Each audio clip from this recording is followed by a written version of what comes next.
To properly locate Eden and the Garden of Eden, one has to correct several misconceptions about them.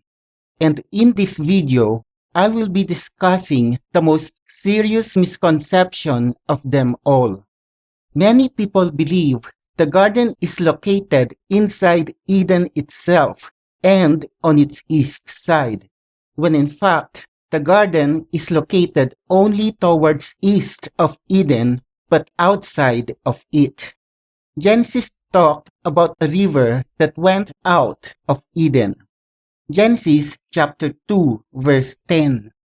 And a river went out, Hebrew Yauchau of Eden, to water the garden. And from thence it was parted, and became into 4 heads. The Hebrew word Yauchau means to go out, to come out of, exit, or depart. Notice that it did not use the Hebrew words nauzal, which means to flow forth, nor zub, which means to flow, gush, issue, or discharge, which, by the way, were the words used in the following verse. Isaiah chapter 48, verse 21. And they thirsted not when he led them through the deserts. He caused the waters to flow out, Hebrew nauzal, of the rock for them. He clave the rock also, and the waters gushed out, Hebrew zub.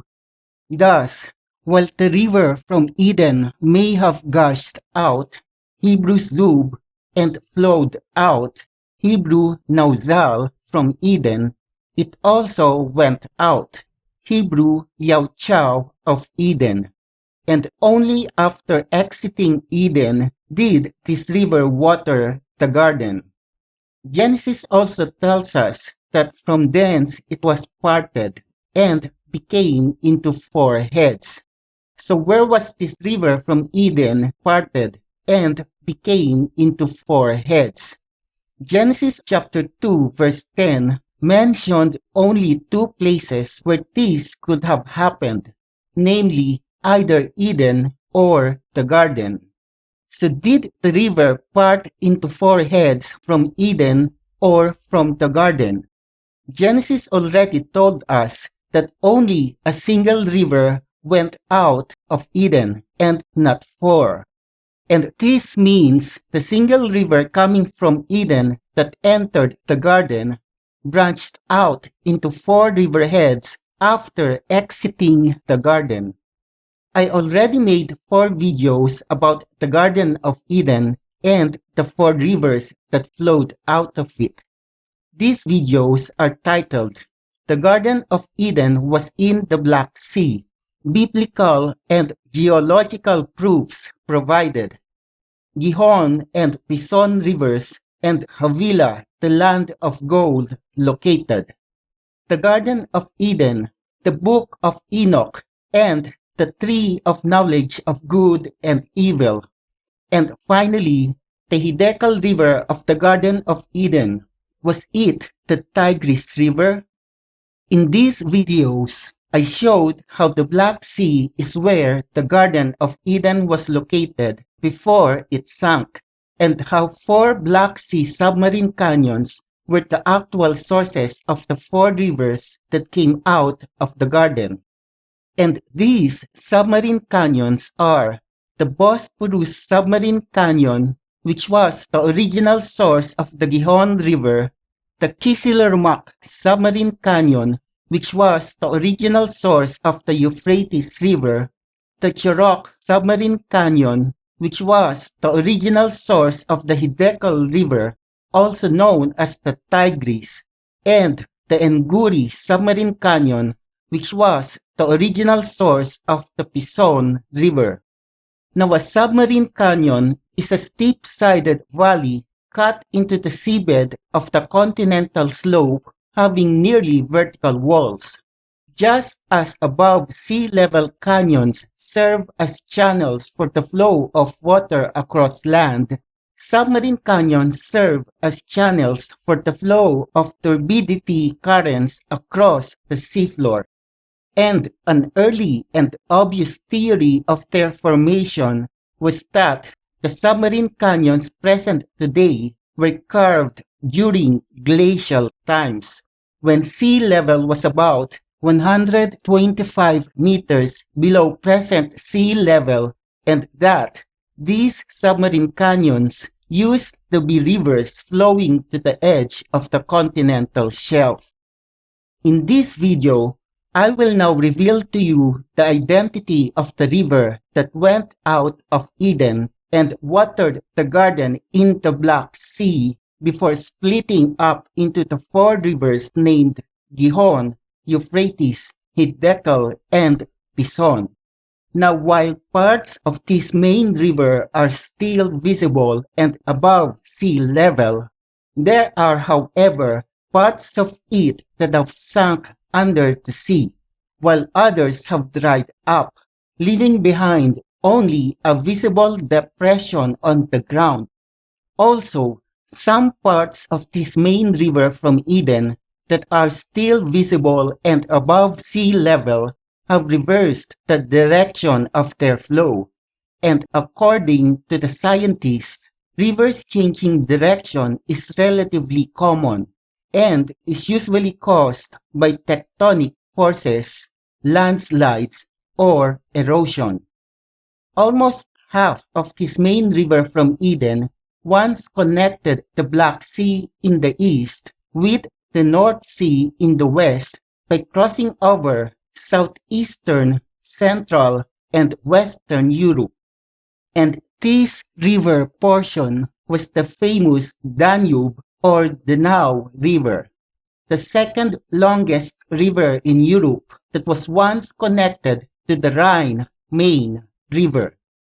The Rhine is the second longest river in Central and Western Europe after the Danube, while the Main is the longest tributary of the Rhine. The dried-up section of this once continuous river in Europe, which separated the Danube from the Rhine-Main River, is now turned into a man-made canal. Note that this man-made canal would not have been constructed if the maximum elevation difference throughout the course of this canal is very high, making it difficult for water to flow through it naturally. So clearly, this man-made canal must have followed the ancient paths taken by this portion of the river from Eden before it dried up. The River Thames is the longest river entirely in England, and the ancestral Thames is the geologically ancient precursor to the present-day River Thames. At its maximum extent, the ancestral Thames catchment area extended into Doggerland, now the North Sea, where it joined the ancestral Rhine. Doggerland was an area of land now submerged beneath the southern North Sea that once connected Great Britain to continental Europe.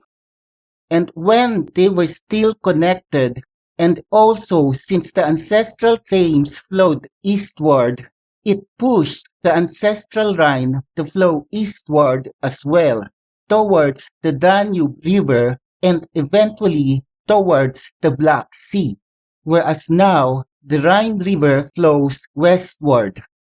The River Severn is the longest river in Great Britain. It is also the river with the most voluminous flow of water by far in all of England and Wales. The Thames and Severn Canal is a canal that connects to the River Thames at its eastern end and the River Severn at its western end, thus reconnecting these two great rivers, which I believe were both part of the river from Eden. Originally, Afontanat and River Vyrnwy, both tributaries of the River Severn, joined the River Dee in its northeastward flow from their junction, but its course was blocked by ice during the Great Ice Age, and its waters were diverted to the southeast instead. This new southeast course was maintained after the glaciation. The Bala Lake River Dee Valley, which runs northeast to southwest, was originally caused by a fault line, the Bala Fault. It is thought that the Bala Lake previously flowed west, whereas now the River Dee flows northeast, eventually into the Irish Sea. In other words, its flow was reversed, and this was probably caused by an earthquake coming from the Bala Fault. I believe River Dee was flowing southwest before, where its original course started from the Irish Sea and then connected with the junction of Afon Tanat and River Vyrnwy, both tributaries of River Severn. And this is important because the central part of the modern Irish Sea was probably a long freshwater lake at the height of the glaciation. And if true, then the River Dee was a third tributary of the River Severn, together with Afontanat and River Vyrnwy that were supplying it with fresh water. The Great Glen Fault is a long strike slip fault that runs through the Great Glen Valley in Scotland. Aligned northeast to southwest, the fault runs from the north of Shetland, then cuts through all of Scotland, and then extends as far as northwestern Ireland. Much of the Great Glen Valley is taken up with a series of lochs or lakes with rivers connecting them. I believe the Great Glen Fault was the path taken by the river from Eden that connected it with the Irish Sea, which was a freshwater lake in the past before it connected with the River Dee in Wales. Scientists believe that volcanism, perhaps generated by the Iceland volcanic hotspot, once connected the Eurasian and North American continents by forming a land bridge between the continents. This feature is known as the Greenland-Scotland Transverse Ridge, and it now lies below sea level. In geological terms, Iceland is a young island. It started to form from a series of volcanic eruptions on the mid-Atlantic ridge, where it lies between the North American and Eurasian plates.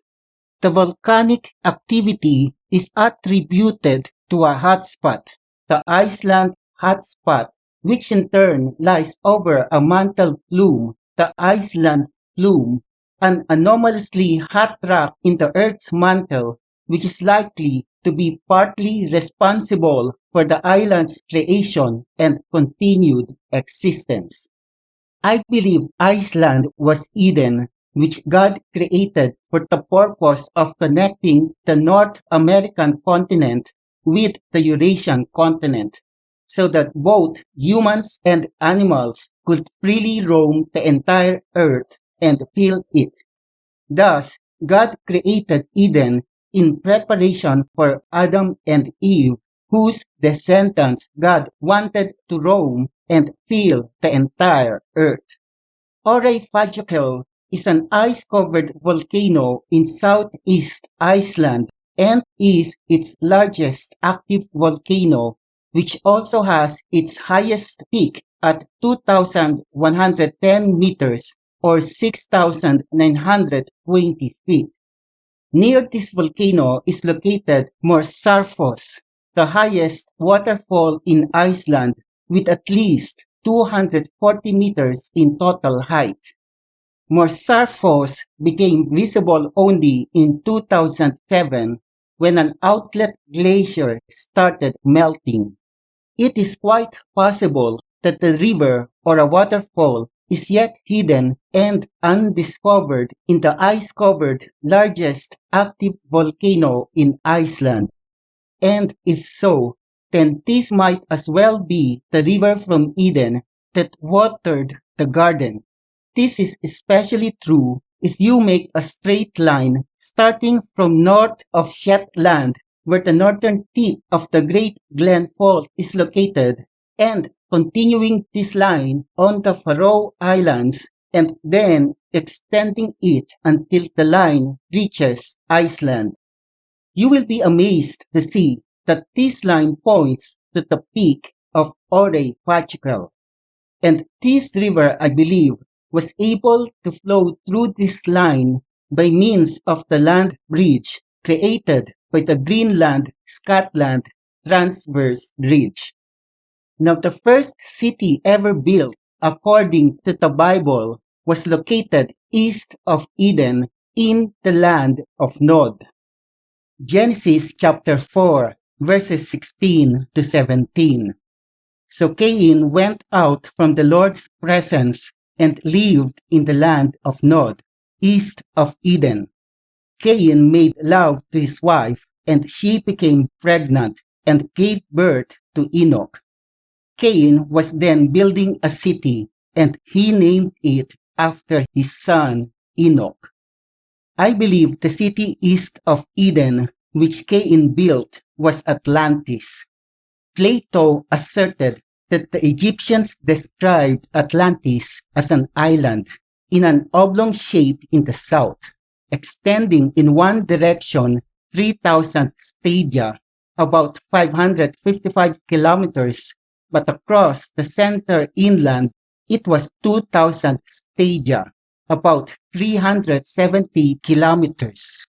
I think by oblong, Plato actually meant an oval instead, where the curve of one half is like a semicircle and the other half is a semi-ellipse. And an oval shape in the south meant the semicircle and wider curve was in the south, while the semi-ellipse and narrower curve was in the north.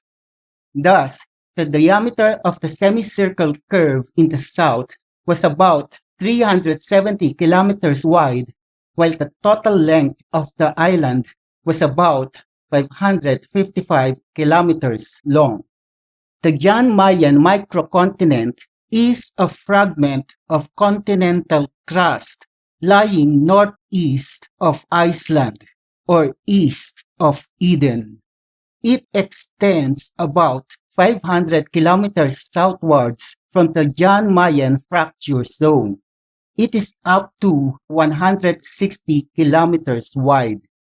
The microcontinent underwent a 30 degrees to 50 degrees anti-clockwise rotation, and this must have caused its western flank to collapse, making the submerged microcontinent look narrower than it originally was. A special publication dated September 8, 2016 from the Lyell Collection of Geological Society publications made an article about an update of the Gihon Mayen microcontinent's architecture, and I would like to highlight the following part.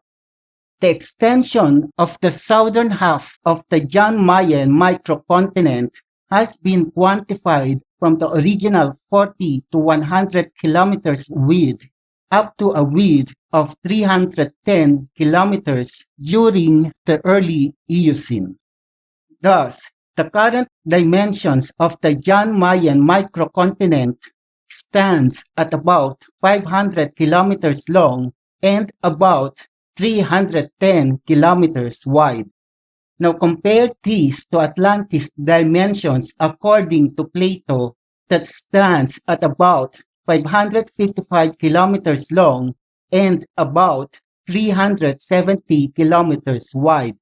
Not to mention the fact that it was the measurement of the Gihon Mayen microcontinent's southern half that was widened, thus making its shape take the form of an oval.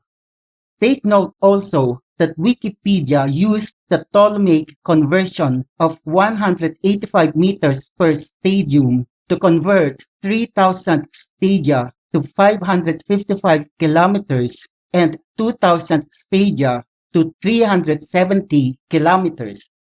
If one uses the Olympic conversion instead of 176 meters per stadium, then one gets 528 kilometers long by 352 kilometers wide as Atlantis dimensions, which are much closer now to the John Mayen microcontinent's updated dimensions.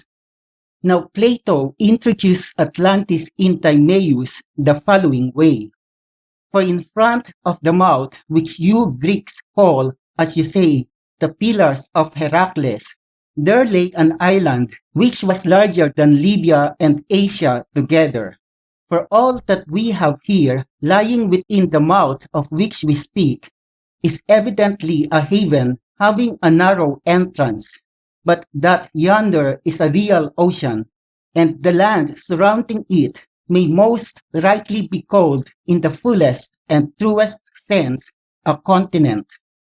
By Asia, I believe Plato meant Asia Minor, also known as Anatolia, which has a total land area of about 756,000 square kilometers. Modern-day Libya has a total land area of about 1,759,541 square kilometers, so that by adding these two land areas up, we get the alleged total land area of the Atlantis continent to about 2,515,541 square kilometers. The John Mayen microcontinent's land area is way too small compared to this. So how do we explain Plato's description of Atlantis in Timaeus? One can explain this apparent contradiction if we look at the John Mayen microcontinent as a part of the eastern margin of the Greenland plate, which is also how scientists look at it.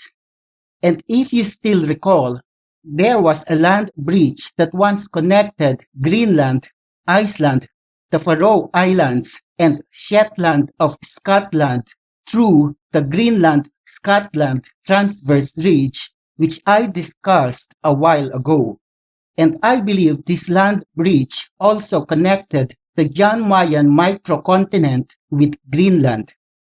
Testing my hypothesis, if I now add the total land area of Greenland and Iceland, neglecting the other islands which are negligible, I get 2,166,086 square kilometers for Greenland and 102,775 square kilometers for Iceland, giving me a total of 2,268,861 square kilometers, which is still 246,680 square kilometers short of the 2,515,541 square kilometers total land area of Libya and Asia Minor combined. However, this small difference can be easily explained by the missing area of the land bridge that is now currently submerged under the North Atlantic Ocean. So what were the pillars of Heracles where the continent of Atlantis was seen in front of its mouth? These pillars were wrongly applied in antiquity to the promontories that flanked the entrance to the Strait of Gibraltar. And I can prove this by simply looking back at the line that joined the north of Shetland with the Faroe Islands and Iceland, and then look at its southeastern end, which points to the North Sea. And looking at the map, one can easily see that the pillars of Heracles actually refer to Norway and the United Kingdom, which served as the mouth of the North Sea, and which separated it from the North Atlantic Ocean.